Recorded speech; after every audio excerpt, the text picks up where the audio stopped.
Good morning and welcome to Deck Pass Live presented by AT&T. The United States Olympic swimming team is almost complete with the final night of competition this evening. Each member of the team gets to sign the Rio flip-flop, and with confirmation of many of second place finishers and relay spots, there was a signing frenzy last night.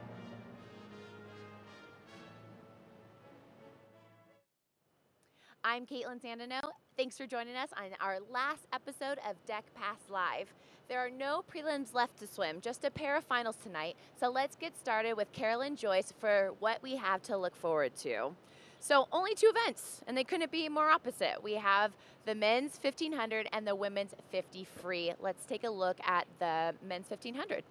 Yeah, the men's 1500, we have Connor Yeager in that race, and he is our heavy favorite. You know, Connor's been very consistent over the last 4 years. He competed and finaled in this race in London 4 years ago, and no question in my mind that he'll be in there. I think a really cool guy that we have seated second is Jordan Wolomovsky.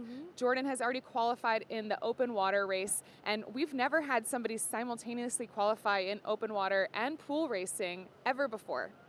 So it'll be, I think that second place is maybe kind of wide open, but I would love to see Jordan sneak in there. All right, so what about the 50? Let's go completely opposite. Let's go the women's 50 freestyle. One lap. Who do we got? Women's 50 freestyle, finally, we've been waiting. We've all been waiting 8 days for this, Yes. or maybe it's just me. We have Madison Kennedy, we have Abby Weitzel. So these two ladies both dipped under 24.4 last night. Wow. Incredibly fast race. Right. We've never had two swimmers under that 24.4 mark at the same time ever before. Wow. And this is also the fastest that women have swum the 50 free since 2008 when Dara set the American record. So I think it's going to be a fantastic heat tonight. Simone in there with a 24.5, which is nothing to snuff about. That's still a very fast swim. So I'm personally really excited about this race. And Madison Kennedy, a former teammate of mine, a little bit older, she's 28. To make her first Olympic team would be incredible at her age. Last night, the winners of the 4 finals on this schedule already had made the team in the case of Michael Phelps, Katie Ledecky, and Maya Dorado. They won for their 3rd time here. Nathan Adrian picked up his 2nd win as well. So, Kara, let's take a look at all the multiple winners in our Deck Pass Live Best of the Trials, presented by AT&T. So we have our obvious, the men's 200 IM, Michael Phelps. You know, Phelps with all these impressive swims this week. What do you think about what he put together here in Omaha? This race, this was one of the marquee races, head-to-head, Phelps and Lochte. You know, everyone was on their feet cheering. Right. Not necessarily the fastest times. I think both of those guys realized that they can probably go a lot faster in Rio, which is encouraging. But that was just, you know, a great race. It's iconic in our sport to see those guys go head-to-head. Men's 200-meter butterfly. So this was when he first got up on the block. The crowd had been waiting. Yeah. He puts together this fantastic swim. Again, we think that he probably wasn't super pumped with it, knows he can probably do better in Rio. What do you think of this race? I mean, Michael Phelps still wins by a body length at 31, at 31 in his best event, the event that he qualified for his very first Olympic Games in, and he's swum at every Olympics since. I think he finished 5th place in 2000 and has won many times since then. So now we're moving on to Katie Ledecky, who obviously had a very impressive race. In the 200 freestyle, she had just a very, very powerful swim. Yeah, she's just been a favorite. Every event that she's been in, I guess aside from the 100 freestyle, she's been the favorite and wins by body lengths. I mean, what she's doing now, we have never seen a woman do, and it's just the dominance that she has, not only on the national stage, but internationally, can't be touched. And her 400 freestyle, you know, not very far off that world record line. Yeah. And also being actually pushed this time a little bit, having Leah Smith behind her. But I just felt like her 400, she was strong from start to finish. But I feel like I say that about every single race that she does. And then last night in her 800 freestyle, she's crazy below world record pace. The crowd's going, you know, wild for it. So she always just puts in. Her 800 last night was her 10th swim of the meet. And I talked to her, I'm like, you must be tired by now. All right, let's get to Maya Dorado. Now, Maya, I was so impressed by Maya. She qualifies in the 200 IM, the 400 IM, the 200 back.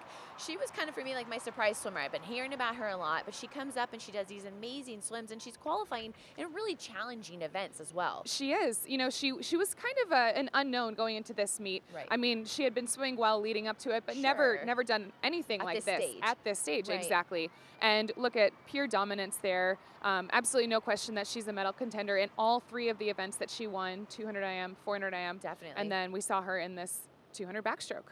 And I just love her attitude. She's such a great interview. She's just so poised. She's so positive, and she's just a great role model. She is. So let's move to Nathan Adrian. He's always so exciting to watch. Yeah, Nathan Adrian, his signature event, he won the gold medal in this 4 years ago, the men's 100 freestyle. And I mean, I have no doubt in my mind that Nathan's going to be another medal contender in this race. His former teammate and good friend, Anthony Irvin, the oldest guy in this meet, qualified for his first event on this relay. And we'll actually talk about him next. The 50 free last night, what were you expecting? Were you expecting Nathan to take that win? Oh, yeah, I was expecting Nathan to get in there, and I was really hoping for Anthony, but that race was incredible. All right, let's move to Ryan Murphy. Ryan Murphy, also somebody that's, kind of breaking his way on the scene, qualifying in the 100 backstroke and also the 200 backstroke. What are your thoughts about his performances this week? I think in our country, we always have that dominant backstroke guy. You know, it's not somebody different in the 100 and 200, and I think Murphy is our new backstroke king. We've had Pearsall, we've had Grievers, and I think, it's the changing of the guard. Now it's Murphy's time. It was really cool interviewing Ryan. He made a comment that Aaron Pearsall was texting him before the meet, pumping him up, and he's like, wow, to get a text from Aaron Pearsall and then to be able to celebrate with your teammate. It's just so cool to see this true emotion from these guys. Yeah. And then our final swimmer that we're highlighting, Lily King, qualifying in the 100 breaststroke and the 200 breaststroke. Yeah, a freshman out of Indiana. Lily King, very, very strong in these races. And I love the confidence that she had on her approach to both her 100 and 200. Right. No question in her mind that she was going to come home with that win, start right from the get-go with that early speed, and then, kept her endurance up. Now, do you think she'll be somebody that we'll see on the podium in Rio? Oh, yeah, absolutely. Especially with that 105 low, she 100% has a chance. And like we talked about, those breaststroke races always come down to who times the finish. Yes. So it'll be great to watch that unfold. Well, obviously an incredible week of racing here in Omaha with one more night to go. Kara, we thank you. I really appreciate your information and insight on the competition every morning, and I know our viewers have, so I'd be lost without you. Thank you for your expertise. It's my pleasure. Thank you so much, Caitlin. Yes.